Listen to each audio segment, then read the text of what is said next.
ഇന്ന് രണ്ട് പ്രധാനപ്പെട്ട വിഷയങ്ങളാണ് സഭയിൽ വന്നത്.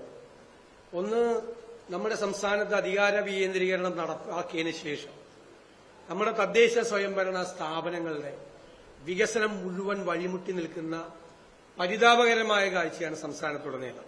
കോർപ്പറേഷനുകൾ, മുനിസിപ്പാലിറ്റികൾ, പഞ്ചായത്തുകൾ ഉൾപ്പെടെയുള്ള എല്ലാ ലോക്കൽ ബോഡികളിലും യാതൊരു വിധത്തിലുള്ള പണവും കൊടുക്കാതെ അവരെ ശ്വാസം മുട്ടിച്ചു കൊല്ലുന്ന നടപടിയാണ് സർക്കാരിന്റെ.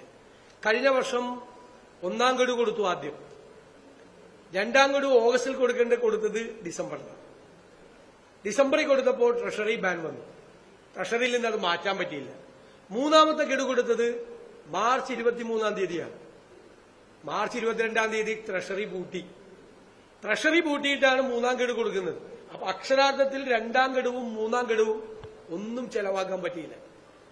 ഇനി നിയമം അനുസരിച്ച് 80% താഴെയാണ് ചെലവാക്കിയിരിക്കുന്നതെങ്കിൽ അത് ആ ലോക്കൽ ബോഡിക്ക് നഷ്ടപ്പെടും. ഇത് ഒരു ലോക്കൽ ബോഡിയുടെയും കുഴപ്പം കൊണ്ടല്ല എക്സ്പെൻഡിച്ചർ ആകാതിരുന്നത്. സർക്കാർ പണം കൊടുക്കാഞ്ഞിട്ടും ട്രഷറി ബാൻ ആയതുകൊണ്ടുമാണ് യഥാർത്ഥത്തിൽ അവർക്ക് ചെലവഴിക്കാൻ പറ്റാതെ. ഇപ്പൊ ലോക്കൽ ബോഡികളുടെ അല്ലാത്ത കുറ്റത്തിന് ആ പണം അവർക്ക് നഷ്ടപ്പെട്ടു. 20% അടുത്ത വർഷത്തേക്ക് ക്യാരി ഓവർ ചെയ്യാൻ. അടുത്ത വർഷത്തേക്ക് ക്യാരി ഓവർ ചെയ്യുമ്പോൾ കഴിഞ്ഞ വർഷത്തെ ഫണ്ടിൽ നിന്നാണ് പണം കൊടുക്കേണ്ടത്. അത് കൊടുക്കില്ല. അത് ഈ വർഷത്തെ പ്ലാൻ ഫണ്ടിൽ നിന്ന് കൊടുക്കും. അപ്പൊ ഈ വർഷത്തെ ആനുവൽ പ്ലാനും തകർന്നു പോകുന്ന സ്ഥിതിയാണ്. ഇപ്പൊ ഒരു ക്വാർട്ടർ, ഈ സാമ്പത്തിക വർഷത്തിന്റെ ഒരു 3 മാസം തീരാൻ പോവുക.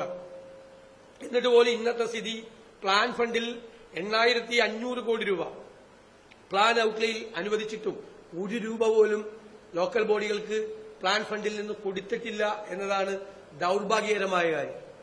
പിന്നെ ഗവൺമെന്റ് അതിന് ഒരു ന്യായവും ഇല്ല പറയാൻ വേണ്ടിയിട്ട്. സർക്കാരിന്റെ പണമില്ല. അതിന് കേന്ദ്ര ഗവൺമെന്റിൽ നിന്ന് GST കോമ്പൻസേഷന്റെ അതുപോലെ റവന്യൂ ഡെഫിസിറ്റ് ഗ്രാന്റിന്റെയൊക്കെ കാര്യം പറയാം. അതൊക്കെ പച്ച കള്ളങ്ങളാണ്. ഞങ്ങളത് നിയമസഭയിൽ പറഞ്ഞു. GST കോമ്പൻസേഷൻ കേന്ദ്ര പാർലമെന്റ് പാസാക്കിയ നിയമമാണ്. GST നടപ്പാക്കുമ്പോൾ 5 കൊല്ലമാണ് കോമ്പൻസേഷൻ കിട്ടുന്നത്. ആ 5 കൊല്ലവും കേരളം കോമ്പൻസേഷൻ വാങ്ങിച്ചു.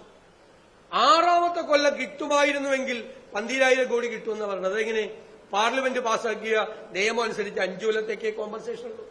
6ാമത്തെ കൊല്ലം ഇന്ത്യയിൽ ഒരു സംസ്ഥാനത്തിന് കിട്ടിയില്ല.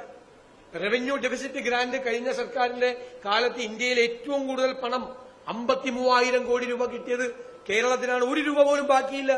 ഈ 53,000 കോടി രൂപയും സംസ്ഥാന ഗവൺമെന്റിന് കിട്ടി. ഇത്രയും പണം കയ്യിൽ കിട്ടിയിട്ടും ഇത്രയും വലിയ ധനപ്രതിസന്ധിയിലേക്ക് സംസ്ഥാനം കൂപ്പുകുത്തിയാണ്. നേരത്തെ പറഞ്ഞല്ലോ, ലോക്കൽ ബോഡികളെ കഴുത്ത് ഞെരിച്ചു കൊല്ലുന്നു. അവരുടെ 1/3 തുക കൊടുക്കുന്നില്ല. മെയിന്റനൻസ് ഗ്രാന്റ് കൊടുക്കുന്നില്ല. ജനറൽ പർപ്പസ് ഗ്രാന്റ് കൊടുക്കുന്നില്ല. പദ്ധതി വിഹിതം കൊടുക്കുന്നില്ല. അതായത് പട്ടികജാതിക്കാർക്ക് വേണ്ടിയിട്ടുള്ള SCP പദ്ധതി നടപ്പാകുന്നില്ല. പട്ടികവർഗക്കാർക്ക് വേണ്ടിയിട്ടുള്ള TSP നടപ്പാകുന്നില്ല. അപ്പോൾ ലോക്കൽ ബോഡി അധികാര വികേന്ദ്രീകരണം എന്നുള്ള സങ്കല്പത്തെ തന്നെ അതിന്റെ അന്തകരായി ഇവർ മാറി. ഇവര് തകർത്ത് തരിപ്പണമാക്കി. ഇപ്പോ ലോക്കൽ ബോഡിയിലെ അംഗങ്ങൾക്ക് പുറത്തിറങ്ങി നടക്കാൻ പറ്റുന്നില്ല. ആളുകൾ ബഹളമുണ്ടാക്കിയാണ്. പാലിയേറ്റീവ് കെയർ നടക്കുന്നില്ല ലോക്കൽ ബോഡിയിൽ. പലവിധ പ്രവർത്തനങ്ങളുണ്ട്. ലൈഫ് മിഷൻ പദ്ധതി പരാജയപ്പെട്ടു. വലിയ ബാധ്യതയാണ് ലൈഫ് മിഷൻ പദ്ധതിയിൽ ലോക്കൽ ബോഡികൾക്കുള്ളത്. അപ്പൊ ഇതെല്ലാം കൂടി തലയിൽ കെട്ടിവെച്ചു ഏറ്റവും ഭംഗിയായി സംസ്ഥാനത്ത് നടപ്പാക്കിക്കൊണ്ടിരുന്ന അധികാര വികേന്ദ്രീയ പ്രക്രിയയെ തകർത്ത് ഒരുപാട് അധികാരമാണ് അവർക്ക് വിട്ടുകൊടുത്തത്. അതൊന്നും സംസ്ഥാനത്ത് നടക്കാത്ത സ്ഥിതിയിലേക്കാക്കി. രണ്ടാമത്തെ വിഷയം, കഴിഞ്ഞ ദിവസം ഞങ്ങള് നിയമസഭയിൽ കൊണ്ടുവരാൻ ഉന്നയിച്ച വിഷയം തന്നെയാണ്. വളരെ പ്രധാനപ്പെട്ട വിഷയമാണ്. TP ചന്ദ്രശേഖരൻ കൊലക്കേസിലെ പ്രതികളെ വിട്ടയക്കാൻ, ശിക്ഷ ഇളവ് നൽകി വിട്ടയക്കാൻ വേണ്ടിയിട്ടുള്ള തീരുമാനം. അന്ന് സർക്കാരിന് വേണ്ടി സ്പീക്കറാണ് മറുപടി പറഞ്ഞത്. അതിൽ അനൌചിത്യം ഞങ്ങൾ ചൂണ്ടിക്കാണിച്ചു. സ്പീക്കറുടെ ഓഫീസിൽ നിന്നുള്ളൊരു കുറിപ്പ് കണ്ട് അതൊരു അഭ്യൂഹമാണെന്ന്.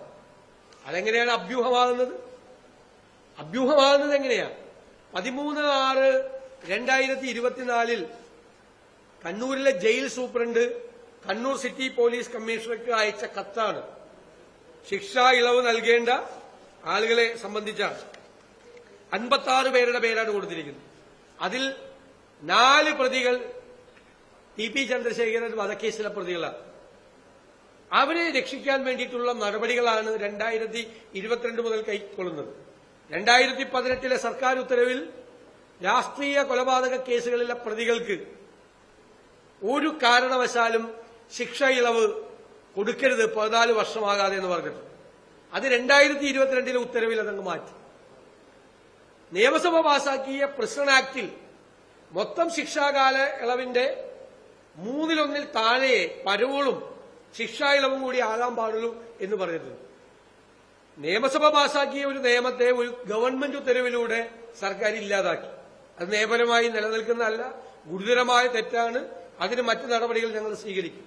അങ്ങനെ ഈ 2022 മുതൽ നടത്തുന്ന ഗൂഢാലോചനയുടെ ഭാഗമായിട്ടാണ് ഈ ചന്ദ്രശേഖരൻ കൊലക്കേസിലെ പ്രതികൾക്ക് ശിക്ഷ ഇളവ് കൊടുക്കാൻ നോക്കുന്നത്.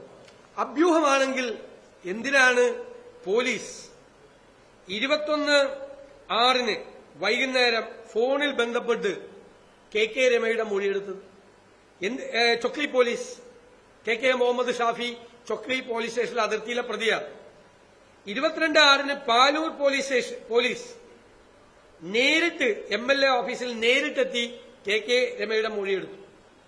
ഇന്നലെ സ്പീക്കർ ഇത് അഭ്യൂഹമാണെന്ന് പറയുക, സർക്കാർ ഇങ്ങനെ ഒരു സംഭവമില്ല എന്ന് പറയുക, എന്നിട്ട് ഇന്നലെ സന്ധ്യയിൽ ട്രൌസർ മനോജൻ എന്ന പ്രതിയുടെ പോലീസ് സ്റ്റേഷൻ അതിർത്തി കൊളവല്ലൂർ പോലീസ് ഇന്നലെ സന്ധ്യയ്ക്ക് കെ രമയുടെ മൊഴിയെടുക്കുക. ഇത് എന്താണ് ഇവിടെ നടക്കുന്നത്? എന്നിട്ട് മന്ത്രി എന്താ പറഞ്ഞത്? 3/6 അഡീഷണൽ ചീഫ് സെക്രട്ടറി ഹോം ഉത്തരവിറക്കിയിട്ടുണ്ട്. ഇത് തെറ്റാണ്, തെറ്റായ നടപടിയാണ്, നടപടിക്രമം പാടില്ല. ഹോം സെക്രട്ടറി എന്ന് പറഞ്ഞാൽ ആരാ? സംസ്ഥാനത്തെ DGPയുടെ മീതെയുള്ള ആളാ.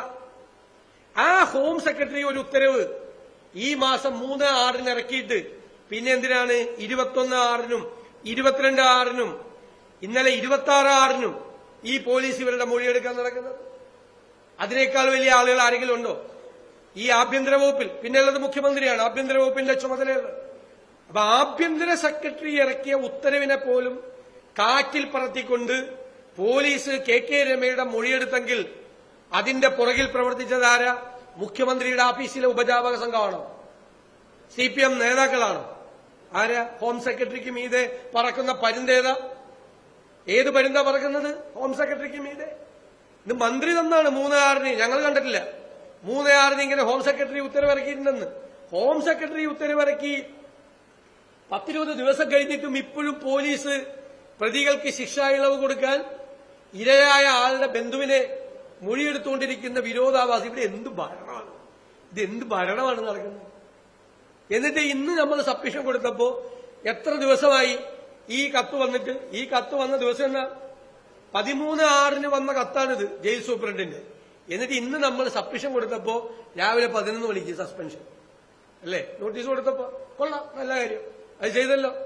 ഇപ്പൊ മന്ത്രി ഞങ്ങൾ പറഞ്ഞു സർക്കാരിനോട് ആവശ്യപ്പെട്ടു ഒരു ഉറപ്പ് തരണം ഗവൺമെന്റ്. ഒരു കാരണവശാലും ഹൈക്കോടതി വിധിയെ ലംഘിച്ച് ചന്ദ്രശേഖരൻ കൊലക്കേസിലെ പ്രതികൾക്ക് ശിക്ഷാ ഇളവ് കൊടുക്കില്ല. അതിപ്പോ സർക്കാർ ഞങ്ങൾ വാക്കൌട്ട് നടത്തി ഇറങ്ങിയതിന് ശേഷം അങ്ങനെ ഒരു അഷ്വറൻസ് വന്നിട്ടുണ്ട്. അതിനെ ഞങ്ങൾ സ്വാഗതം ചെയ്യുന്നു. വളഞ്ഞ വഴികളിലൂടെ ആ പ്രതികളെ കുറിച്ച് ഞാൻ കഴിഞ്ഞ ദിവസം പറഞ്ഞല്ല, പരോളിൽ ഇറങ്ങി ക്രിമിനൽ കേസുകളിലെ പ്രതിയായ ആളുകളാണ്. അവർക്ക് അനുകൂലമായിട്ട് ചെയ്യുന്ന എല്ലാ കാര്യങ്ങളും സർക്കാർ നിർത്തിവച്ചില്ലെങ്കിൽ അതിശക്തമായ പ്രതിഷേധം പ്രതിപക്ഷത്തിന്റെ ഭാഗത്തുനിന്നുണ്ടാവും.